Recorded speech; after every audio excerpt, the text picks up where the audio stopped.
할렐루야, 샬롬. 3월 15일 거룩한 주일입니다. 매일 성경 말씀 묵상 주님의 이름으로 시작합니다. 요한복음 12장 44절부터 50절까지의 말씀입니다. 예수께서 외쳐 이르시되 나를 믿는 자는 나를 믿는 것이 아니요 나를 보내신 이를 믿는 것이며 나를 보는 자는 나를 보내신 이를 보는 것이니라. 나는 빛으로 세상에 왔나니 물은 나를 믿는 자로 어둠에 거하지 않게 하려 함이로다. 사람이 내 말을 듣고 지키지 아니할지라도 내가 그를 심판하지 아니하노라. 내가 온 것은 세상을 심판하려 함이 아니요 세상을 구원하려 함이로다. 나를 저버리고 내 말을 받지 아니하는 자를 심판할 이가 있으니 곧 내가 한 그 말이 마지막 날에 그를 심판하리라. 내가 내 자유로 말한 것이 아니요 나를 보내신 아버지께서 내가 말할 것과 이를 것을 친히 명령하여 주셨으니 나는 그의 명령이 영생인 줄 아노라. 그러므로 내가 이르는 것은 내 아버지께서 내게 말씀하신 그대로니라 하시니라. 아멘. 오늘 본문에서 예수님은 십자가의 순환을 앞두고 예루살렘에 있는 유대인들, 이 대중들, 또 디아스포라로 해외에서 온 많은 유대인들, 또 이방인들을 향해서 마지막 설교를 하십니다. 그 예수님의 이 마지막 설교 말씀의 핵심이 뭐예요? 하나님이 보내신 예수를 믿는 것, 예수를 그리스도라고 믿는 것, 이게 가장 중요한 일이라고 지금 말씀하시는 것입니다. 44절 보니까 예수께서 외쳐 이르시되라고 되어 있습니다. 예수님이 외치신 이유가 뭘까요? 여기서 외치다, 크라조라고 하는 헬라어 동사인데 큰 소리로 말하는 거예요. 큰 소리로. 외치면서 말씀하시는, 간절하게 말씀하시는, 긴급하게 말씀하시는 그 예수님의 모습에서 우리는 간절함이라는 걸 볼 수 있어요.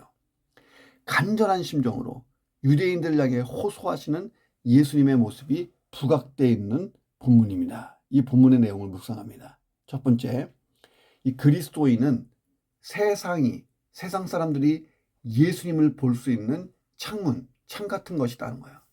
자, 예수님은 보는 자는 나를 보내신 이를 보고 있는 것이다 라고 말씀하셨어요. 나를 보내신 이는 성부 하나님을 의미합니다.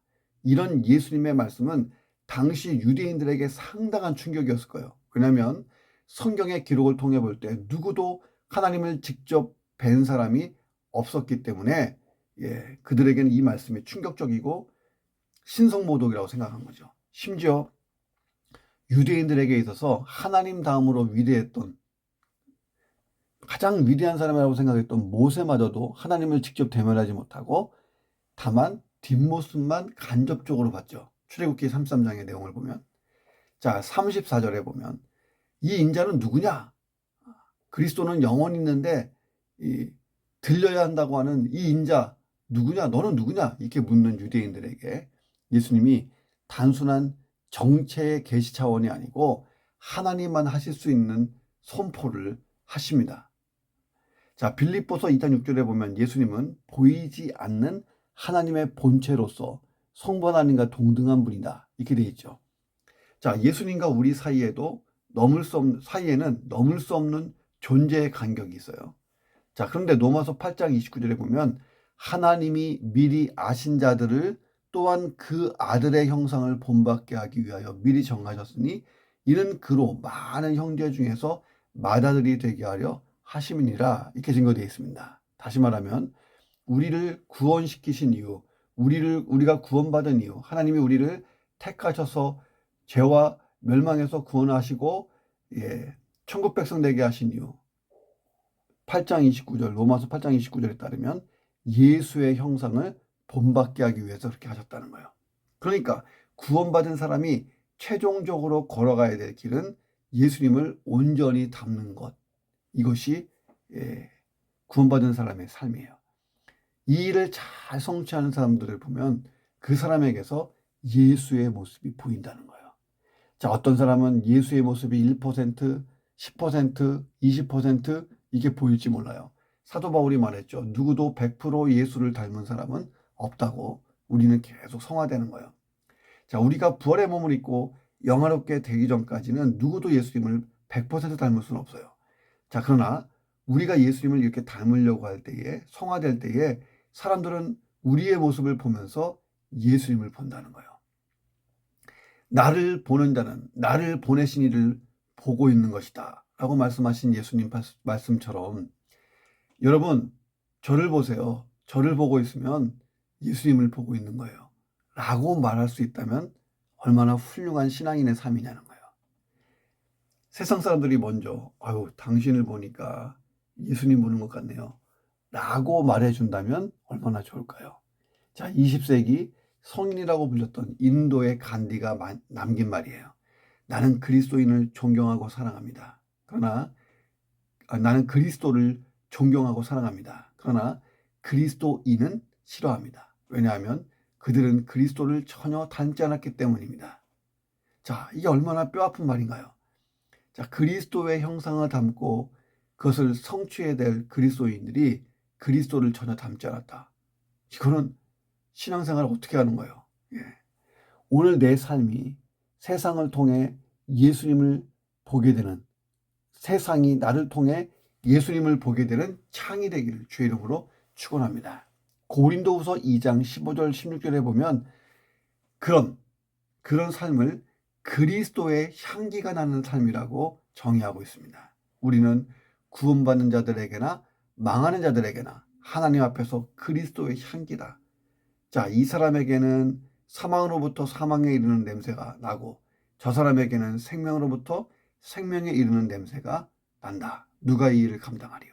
자, 저와 여러분의 삶 가운데에 그리스도의 향기가 나는데 그 향기를 맡은 사람들이 생명을 얻게 되는, 영생을 얻게 되는, 주님 앞으로 나오게 되는 통로가 되어야 합니다. 그런 향기, 그리스도를 보게 하는 창 되시기를 주의 이름으로 축원합니다. 두 번째, 하나님의 법정에는 공소시효가 없다 하는 거예요. 자, 예수님은 세상을 심판하러 오지 않았다라고 말씀하세요. 나는 세상을 구원하러 오셨다. 그런데 예수님을 저버리고 예수님의 말씀을 받지 않는 사람들에게는 심판이 있다는 거예요. 예수님이 심판하러 오셔서 생긴 일이 아니고 예수님이 하신 말씀 때문에 이 심판이 생겨났어요. 이게 무슨 뜻이냐면 예수님이 비록 구원자로 오셨지만 예수님의 말씀을 받아들이지 않는 불신앙에 대해서는 심판자가 될 수밖에 없다는 거예요. 예수가 그리스도의 진리예요. 그러나 예수님은 구원하러 오셨지만 예수는 그리스도라고 믿지 않는 사람들에게는 심판이 되는 거예요. 자, 예수님은 전 인류를 향해 하나님이 보내신 최후의 사면장이라는 거예요. 예수님은 전 인류를 향해서 누구에게나 나누어주는 하나님이 보내신 최후의 사면장. 잘 보세요. 나라마다 사면제도가 있어요. 범죄자를 용서해주는 제도예요. 자, 대한민국에는 일반 사면과 특별 사면이 있습니다. 일반 사면은 범죄의 종류를 딱 지정해 놓고 여기에 해당하는 모든 범죄인에 대해서 형의 선고의 효과를 전부 소멸시키는 거예요. 예. 또는 형의 선고를 받지 아니한 자에 대해서도 공소권을 소멸시키는 것이 일반 사면이에요. 예를 들면 여러분들이 그 운전 잘못해가지고 이 딱지 받거나 그럴 때 벌점을 받잖아요. 벌점을 받을 때 이제 정부가 정해놓고 이 운전 벌점에 대하여 몇 월 며칠부로 다 일반 사면합니다. 그럼 벌점이 샥 사라지는 거예요. 모든 죄가 용서되는 게 아니고 운전 때문에 생긴 벌점이 싹 사라지는 거예요. 그런 거죠. 그게 일반 사면이고. 그래서 공소권, 이미 심판 안 받은 사람은, 형의 선고를 안 받은 사람은 공소권도 없어지고 이미 형을 받은 사람, 벌점 받은 사람도 벌점이 없어져요. 자, 특별사면은 이런 거예요. 이미 형의 선고를 받은 특정인에 대하여 이미 징역 몇 년 뭐 받았어요. 이미 형의 선고를 받았는데 형의 집행을 면제시켜 주는 거예요. 아니면 또 집행하고 있는 도중에 스톱을 시키는 거예요. 자, 일반 사면은 특정한 범죄를 정해놓고 국회의 동의를 얻어서 사면해요. 자, 모든 범죄를 사면하는 게 아니라 특정 범죄를 사면합니다. 특별 사면은 달라요. 사면을 받는다고 해도 이미 받은 범죄 사실은 소멸되지가 않습니다. 자, 예를 들어서 과거에 우리나라 대통령이 사형 선고를 받았어요. 쿠데타로. 자, 사형 선고. 국가 를 흔든 걸로 사형을 받았어요. 그런데 특별 사면을 받았어요. 다음 대통령에 의해서. 그렇다 그래서 그 사형받은 사건 기록, 형의 선고는 사라지지 않는다는 거예요. 다만 형 집행을 면제해준다. 자, 그런데 예수 그리스도를 믿는 사람은요, 이게 일반 사면도 아니고 특별 사면도 아니고 완전 사면이라는 거예요. 일생 동안 하나님의 법을 어긴 모든 죄를 다 용서받아요. 과거, 현재, 미래 모든 사실 자체가 다 무효되는 사면이에요. 놀랍지 않습니까? 자, 사면과 동시에 완전 복권도 이루어져요.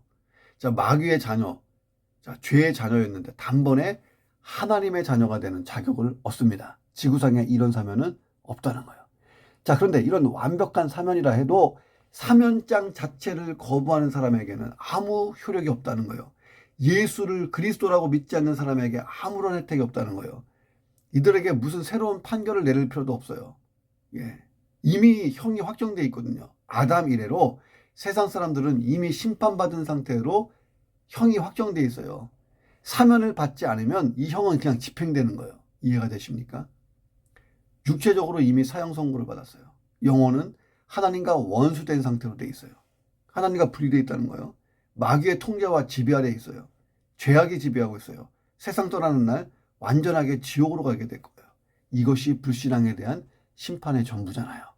자, 그런데 여기에는 공소시효도 없다는 거예요. 이 공소시효라는 것은 검사가 범죄자를 법원에 소추할 수 있는 기간을 말해요. 일정 기간이 지나면 범죄자는 범죄에 대한 형벌에서 자유하는 게 이 공소시효잖아요.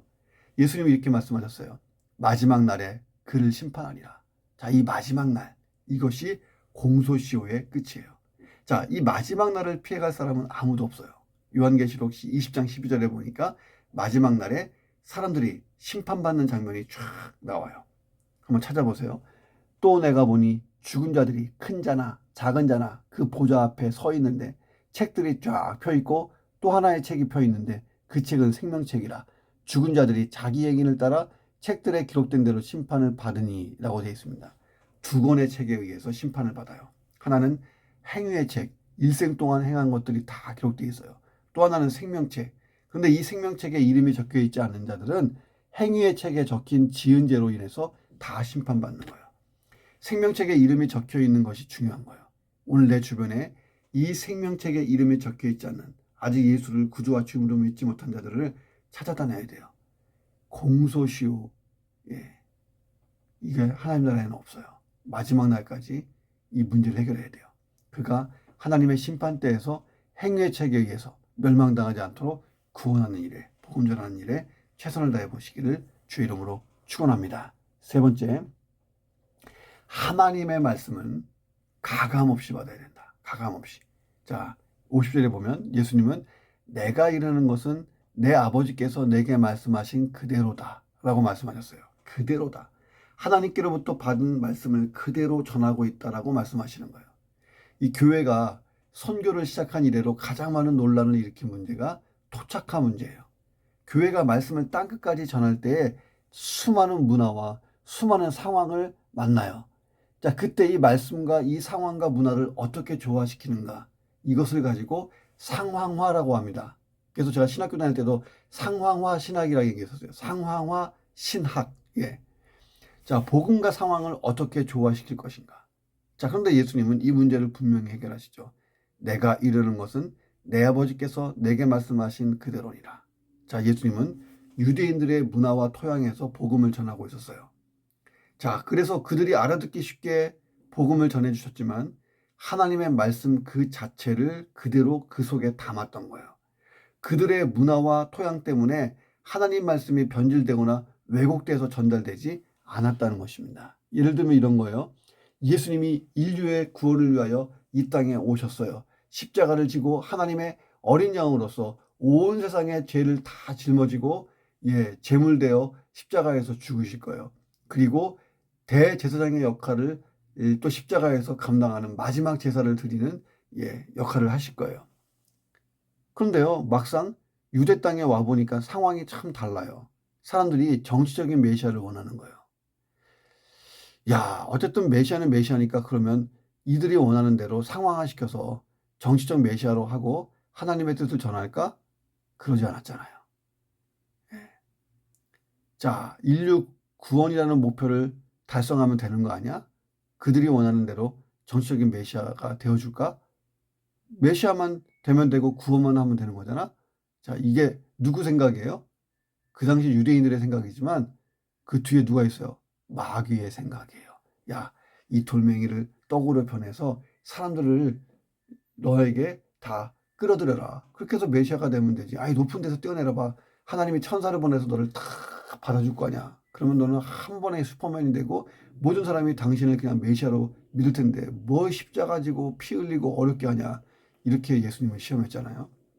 자, 예수님이 하나님의 뜻대로, 하나님 말씀대로 그대로 십자가의 죽음을 불사하며 그대로 행동하신 것을 봐요.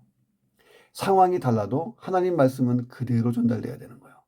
하나님의 말씀이 그대로 하나님의 역사를 일으키기 때문입니다. 변질된 말씀에 하나님의 역사가 일어나지 않습니다. 설교 강단이 변질돼서 말씀이 선포되면요, 그 말씀이 무슨 힘이 있겠어요. 자, 그래서 우리가 하나님 말씀을 가감없이 받는 것, 가감없이 전달되는 게 중요해요. 그래서 성령님 저를 조명해 주시고 성령님 저를 감동감화시켜 주십시오 라고 기도하고 말씀을 대해야 되는 거예요. 오늘날 교회 안에 보면 십자가와 고난의 메시지가 많이 사라지고 축복에 대한 메시지가 많이 남아있어요. 70년대, 80년대 초반만 해도 봐서요. 교회 안에서 천국, 지옥, 그리고 십자가, 고난 이런 게 얼마나 많이 강조되는지 몰라요. 제가 어렸을 때 그렇게 보고 자랐고 듣고 자랐으니까요. 세상이 원하는 내용으로 타협하며 말씀이 선포되지는 이것이 좀 안타까운 일도 있다는 거예요. 하나님의 말씀이 가감 없이 그대로 전달되면 말씀 그대로의 역사가 일어나는 거예요. 히브리서 4장 12절 14절 보세요. 말씀이 어떻게 역사하나? 하나님의 말씀은 살아있고 활력이 있어 좌우에 날선 어떤 검보다 예리하여 혼과 영과 및 관절과 골수를 찔러 쪼개기도 하며 마음의 생각과 뜻을 다 판단한다. 지은 것이 하나도 그 앞에 나타나지 않음이 없고 우리의 결산을 받으실 이의 눈앞에 만물이 벌거벗은 것까지 다 드러나느니라. 자, 그래서 하나님 말씀이 강렬하게 그대로 막 순도 100%로 막 선포되는 곳에는요, 회개가 일어나고 변화가 일어나고 하는 거예요. 1907년 평양 대부흥이 그렇게 일어난 거고, 우리나라 70년대에 막 우리가 여의도 그 공원이 있는 그 광장에서 막 비 맞고 막 기도하고 새벽에 기도하고 막 밤에 막 집회하고 할 때 그런 부흥이 일어나는 것이 말씀이 그대로 선포됐을 때에 그들의 심령을 막 후벼 파니까 난리가 나는 거예요. 자, 오늘 내 삶에 하나님의 말씀이 가감없이 적용되는 그런 삶이 되어야 해요. 그 말씀으로 인해서 때로 아프기도 하고 힘들기도 하고 쓰라리기도 하지만 내 삶이 변화되는 거예요. 하나님이 원하시는 삶으로 바뀌는 것입니다.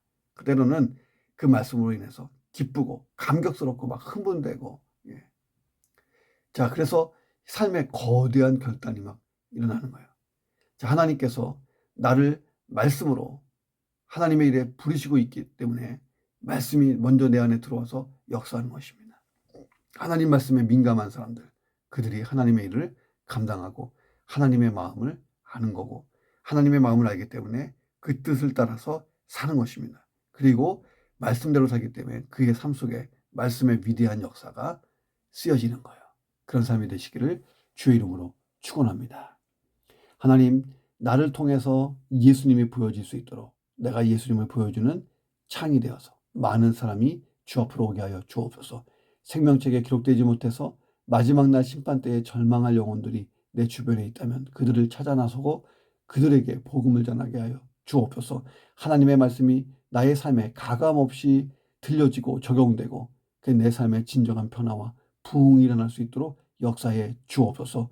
존귀하신 예수 그리스도의 이름으로 기도드립니다. 아멘.